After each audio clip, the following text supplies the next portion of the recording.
No, this thing is like a horse, man. She lives right next door. It's just one dog? Oh, I'm sure they got more than one, but I don't know. That's the one I saw.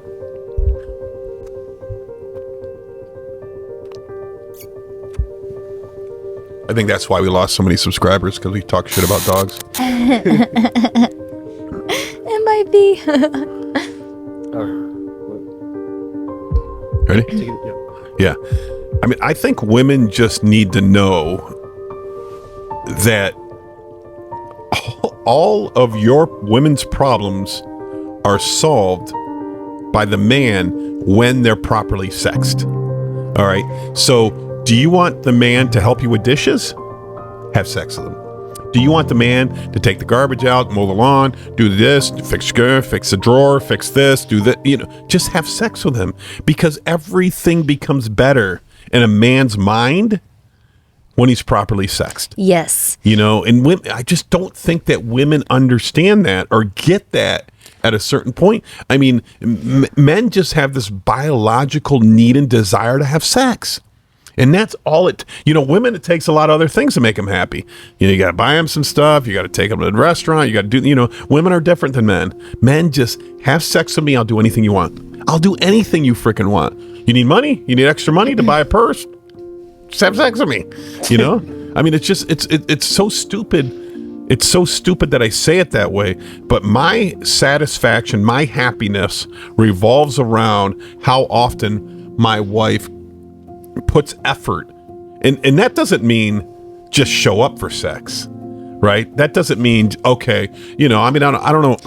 No, that means okay, go ahead, yes. Make it fast, right? My brother's wife one time was like, go ahead, make it fast. I'm like, what does that mean? That's horrible. Right. It's like that's a situation like if you gotta make it fast because you're just exhausted and you need to release, and it's once in a while, sure, but ultimately that effort means actually showing up and doing what you maybe don't want to do, which is where you get on the floor and you're on your knees and you're doing things that is for your partner. And you have to be willing to, I mean, that's part of the nurturing part of women that they need to hone in on more. I think that a lot of women have just forgotten that, or it could be a hormonal change. A lot of contributions from birth control and from hormonal changes that we can see now that started, 30 years ago or more. I mean, we've talked about this a little bit, but I think that women don't put in the effort. And it's super important, but I also think that women have the same thing. They just don't even know it. That's how lost they are. They don't even know it.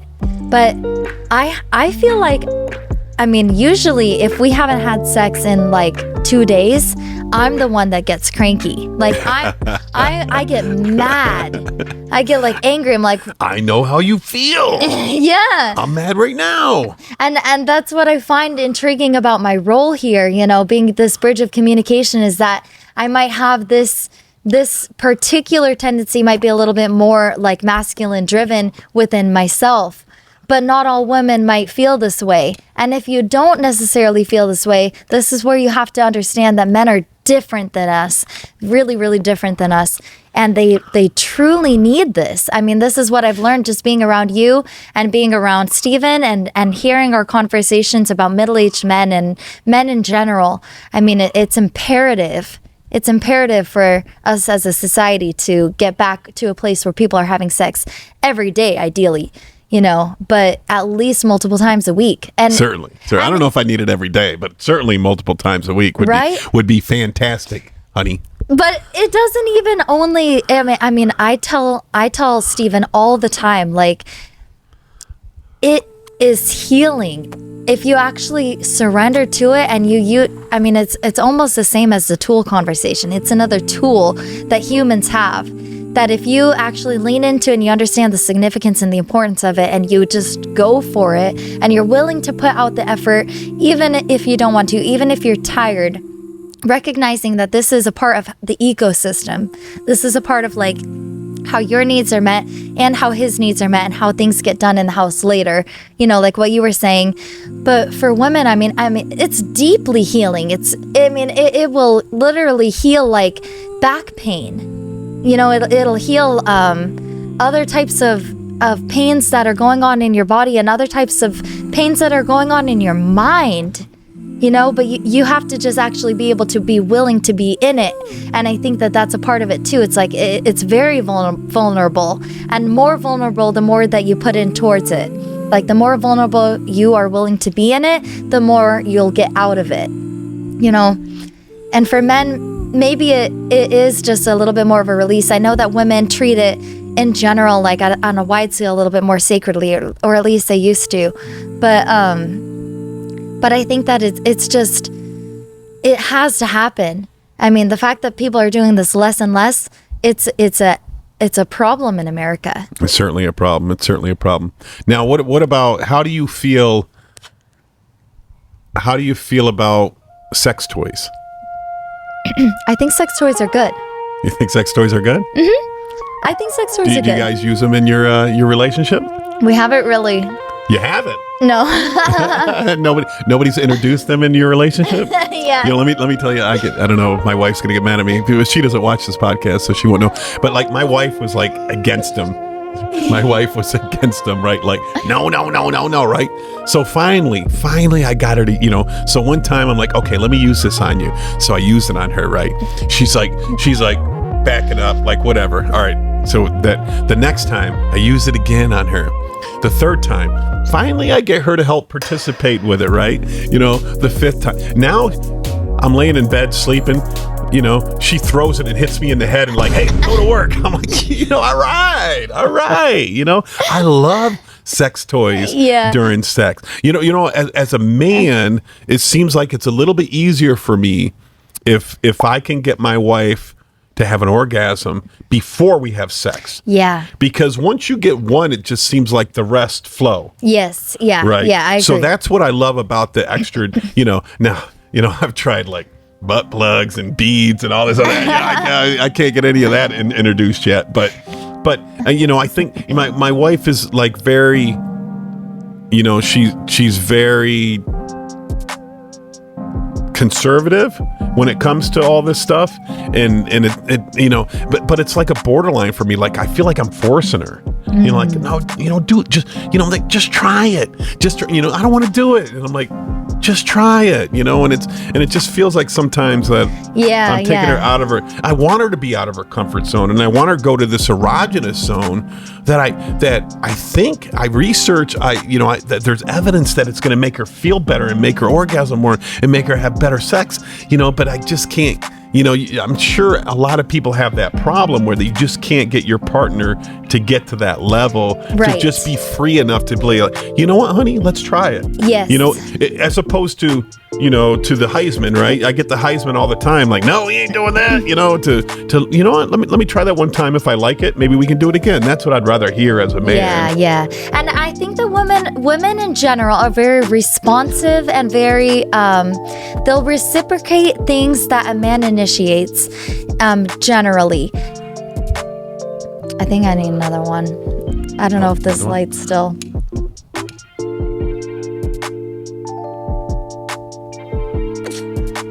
I need the fire warm to me. It's too cold out here in Florida.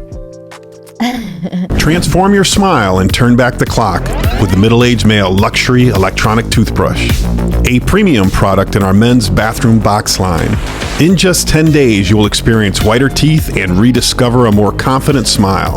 Hack your age, increase your value. middleagedmale.com.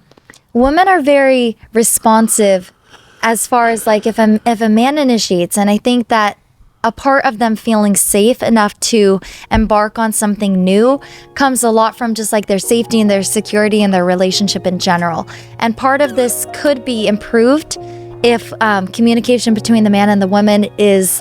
Yeah, but when you've been married 20 years and now you try to spice up your life, it's a little bit more difficult than you have been with somebody a year and you're just like, hey, you know, we're young and we're wild and we're free. Older women versus younger women too. Yeah. I mean, because sex toys are relatively new. So I mean, what do you mean? What do you mean by that? Well, I guess I don't know, but are they old? Are sex toys always around? I think they've been around for a long damn time.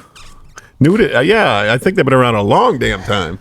You know, I mean, I've had my butt plug since '89. Yeah. Well, then maybe it's about like what people have had exposure to, and then that communication about like how you can introduce something new, especially in a marriage that's already been existing, in a way that makes her feel like she can have a release and embrace being more free. But that's I think something that's tricky about sex in general, man and woman, you know? So you've never used a vibrator? I have used a vibrator, but You have used a vibrator. but I haven't in a while. And Well, you're having sex every day, and I'm not sure that you need a vibrator if you're having sex every day. Right. When you have sex once every 3 months, then there might be, I don't even know how does masturbation work for a woman?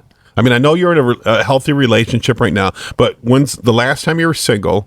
Like, how often did you masturbate? so I've never masturbated. You've never masturbated in your life. I've never masturbated. Yeah.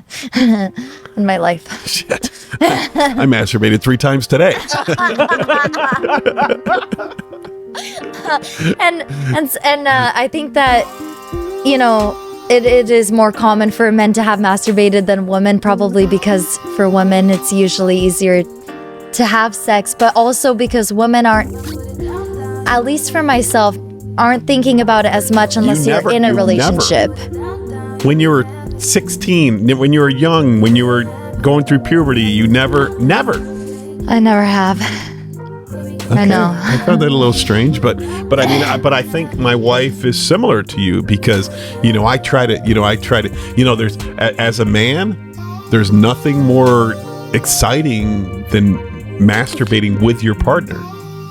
With, seeing your partner get the pleasure that they get from masturbation, and you're getting the same thing and you're doing it together. I mean, sex is sex, but there's more to life than just having the sex. I think that's a part of sex, you know? Yeah. Yeah. I mean, I think that's a part of sex, and I think that's just as special, or it can be, you know? And that's why it's so different from every person and every couple, you know? But I think I think you bond more if you masturbate together versus having sex every day together.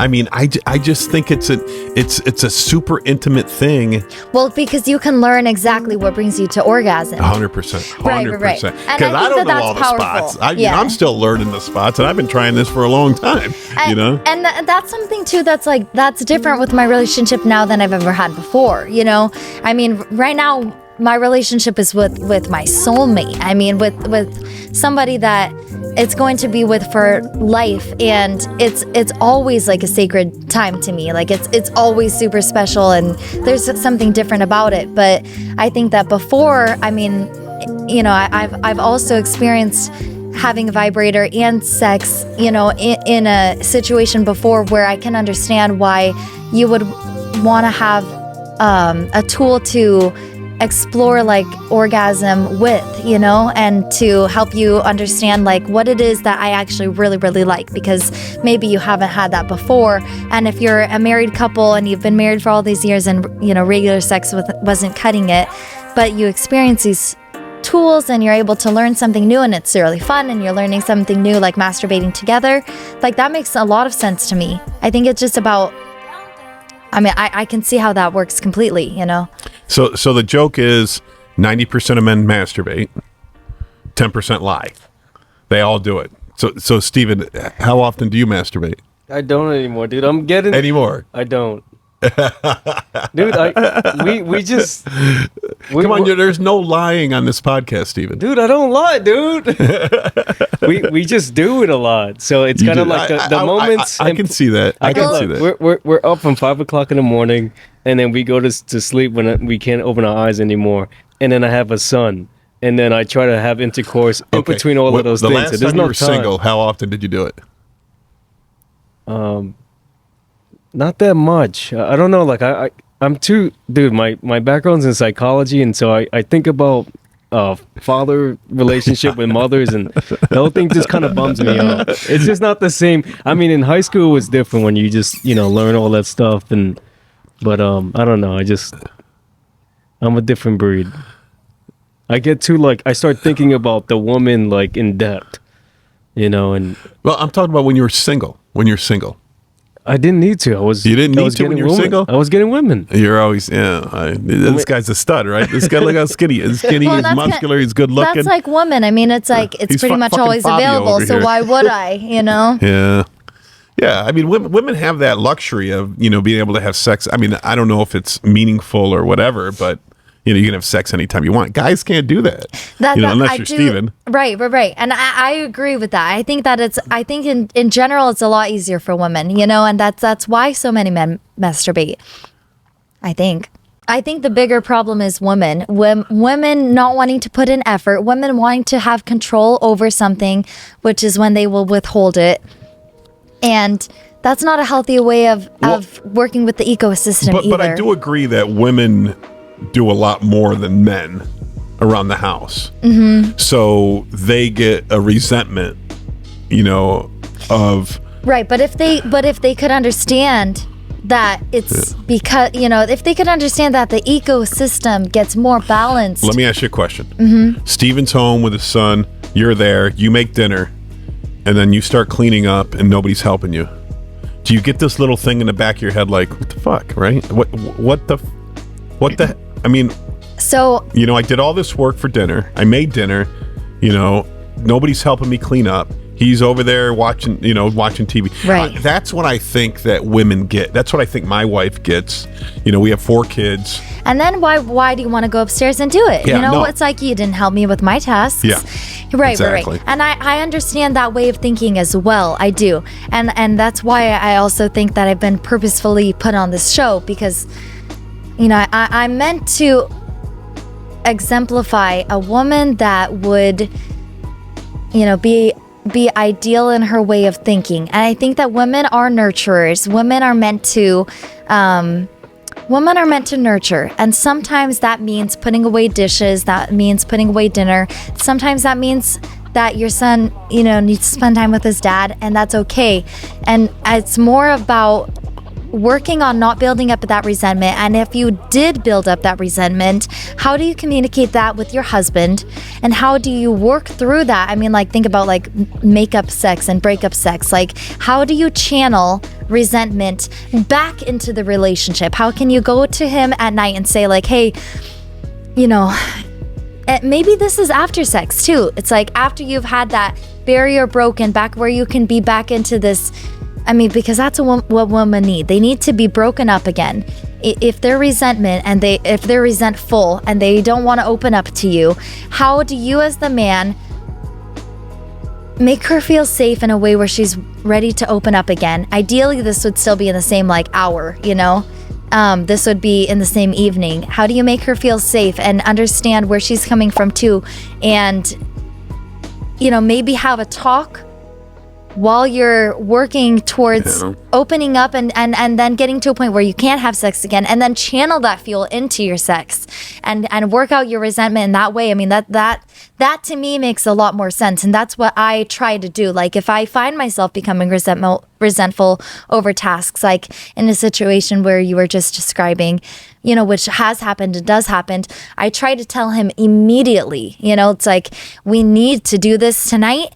And I need you to right now I'm mad. So you need to rub me or hug me or do something in order to make me feel a little bit less mad and a little bit more open to this right now. And then when we're in it, it's get to work, Steven. Yeah. You owe her. She cleaned the whole damn kitchen up and you did nothing. That's what I think is so powerful and healing about it, though. If you're able to get to that part where you can channel it in again, you can use that as a tool of surrender and letting go of the anger and just having yourself healed. I mean, it can heal your mind, it can heal your body, it can heal physical pains, and just work on using that energy that you have as anger. I mean, that's when you have to choke it out literally and get yourself to just put in that effort for him and understand that the ecosystem balances out once you put in a little bit more effort and recognize that you're going to get what you need from it after too. If you go there, I mean, you have to actually be willing to be open. And I think that that's most people's problem. I think that men and women both struggle with this, but I think women especially struggle with this. I think one of the most important things you talked about is communication.